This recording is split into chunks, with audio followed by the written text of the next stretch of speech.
Pemirsa, Kepala Dinas Pemberdayaan Perempuan dan Perlindungan Anak atau P3 Pemkab Minut pastikan dampingi korban pelecehan seksual hingga perkara selesai. Kepala Dinas P3A Pemkab Minut Hani Tambani mengakui pihaknya sudah melakukan pendampingan terhadap korban sejak 11 Januari 2024, serta melakukan pendampingan saat membuat laporan di Polres Minut.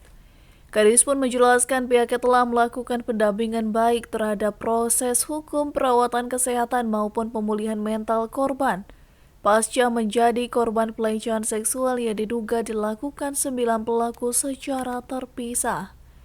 Korban diakui Kadis saat ini mengandung atau hamil 10-11 minggu dan pihaknya akan terus mendampingi korban hingga proses hukum selesai. Kami minta waktu itu yang hadir bidan desa untuk melakukan tes, dan pada saat tes pack itu memang diketahui hamil.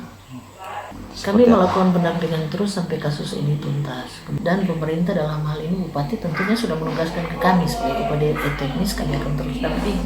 Tentunya ada tindakan medis tentunya untuk pembuktian secara tes DNA mungkin, tapi nanti ke depan itu akan kami koordinasikan. Diketahui pada kasus tersebut diduga ada 4 terduga pelaku masih anak di bawah umur.